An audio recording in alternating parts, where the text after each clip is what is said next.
मैं चाहता हूं कि आने वाले कल में बड़े बड़े ऑडिटोरियम आप लोगों के नाम से बुक हो। कितने लोग चाहते हैं कि ऐसा हो? पक्का? पक्का ना? देखिए, पैसा मजा तो देता है, लेकिन जब पैसा खूब आने लगता है तो केवल पैसों से मजा नहीं आता। शुरू में तो केवल पैसों से ही मजा आता है, बाकी सब चीजें कुछ मतलब ही नहीं रखती। लेकिन जब पैसा आने लग जाता है तो केवल पैसों से मजा नहीं आता। फिर आदमी सोचता है कि थोड़ा सम्मान भी मिले, थोड़ा रिकॉग्निशन मिले, थोड़ा मेरे जैसा लोग बनना चाहें, थोड़ा मेरी मीटिंग हो और मीटिंग में हजारों लोग आए। क्योंकि आपकी कितने रुपए की टिकट कटाकर लोग आते हैं, इससे पैसा कितना आता है वो इंपॉर्टेंट नहीं है। इंपॉर्टेंट ये है कि आपको लोग उतना पैसा देकर के भी सुनना चाहते हैं, सुनने को तैयार है। इसका मतलब है कहीं ना कहीं आपकी लीडरशिप में दम है। हेलो, लीडरशिप में दम है।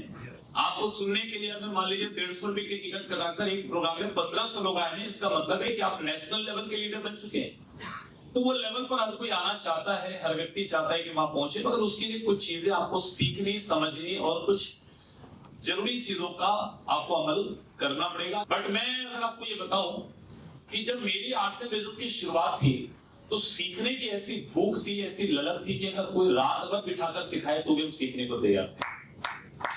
कुछ भी करना पड़े, सीखने में कुछ भी करना पड़े, क्योंकि अपने को मालूम था कि जितनी नॉलेज आज हमारे पास है उतनी नॉलेज में हम जहां तक जा सकते थे जा चुके हैं। अगर हम कहीं अटक गए हैं, कहीं रुक गए हैं, कहीं हमारे बिजनेस में तेजी से ग्रोथ नहीं आ रही है, इसका मतलब है हमको अपने नॉलेज को अपडेट और अपग्रेड करने की जरूरत है। और अगर ऐसा करने का कोई भी मौका मिलता था तो हम चूकते नहीं थे। जब शुरुआत के दौर में मुझे याद आता है कि मेरी टीम बहुत लिमिटेड थी, बहुत कम जगह पे थी, और में तो जगदलपुर से बाहर मेरा बिजनेस गया ही नहीं था। उस समय भी अगर कोई स्पीकर बाहर से आते थे और उनके छत्तीसगढ़ में, उड़ीसा में, आसपास में 3-4 प्रोग्राम होते थे, तो मैं हर प्रोग्राम में कोशिश करता था कि उनके साथ रहूं, उनके साथ में जिम्मेदारियां निभाऊं, मैं उनका बैग पकड़ कर उनके साथ चलूं, मैं उनके खाने पीने की व्यवस्था करूं, मैं उनके रुकने की व्यवस्था करूं, मैं उनके लिए सारे आराम की व्यवस्था करूं, मैं उनके लिए सारा वो काम करूं जिससे वो मुझे अपने साथ रखें। नहीं तो अपने साथ क्यों रखेंगे?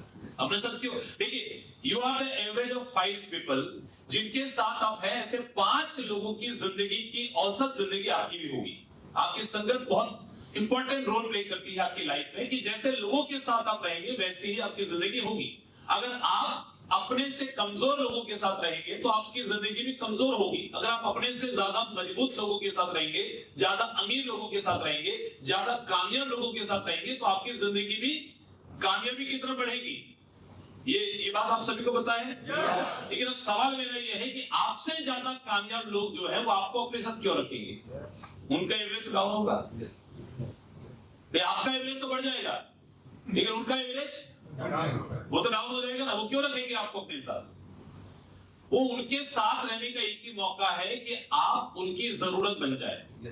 हेलो, आप उनकी जरूरत बन जाए, कि उनको लगे कि ये बंदा मेरे साथ रहेगा तो कम से कम मेरे आराम का ये ध्यान रखेगा।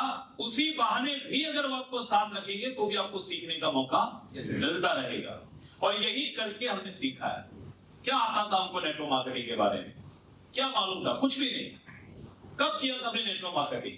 जिंदगी में कभी नहीं। उम्र क्या थी हमारी? कुछ भी नहीं, कुछ भी नहीं साहब। 20-22 साल की उम्र नहीं होगी। क्या उम्र थी? लोग बच्चा समझते थे, बात को सीरियसली नहीं लेते थे। नेटवर्क मार्केटिंग के बारे में कुछ मालूम नहीं था, करना कैसे मालूम नहीं था। बड़े बड़े लोग अगर आएंगे तो उनको कैसे टैकल करना है, उनको कैसे लेकर आगे चलना है, उनसे कैसे काम करवाना है। भाई, अपने से ज्यादा बड़े उम्र के लोगों को काम करवाना, अपने से ज्यादा पढ़े लिखे लोगों को काम करवाना, अपने से ज्यादा योग्य और काबिल लोगों से काम करवाना, कैसे करवाना नहीं मालूम था। कुछ भी मालूम नहीं था, लेकिन सिर्फ एक जुनून था कि साहब मालूम नहीं है लेकिन मालूम कर लेंगे, मगर अपने को तो कामयाब किसी भी कीमत पे होना ही होना है।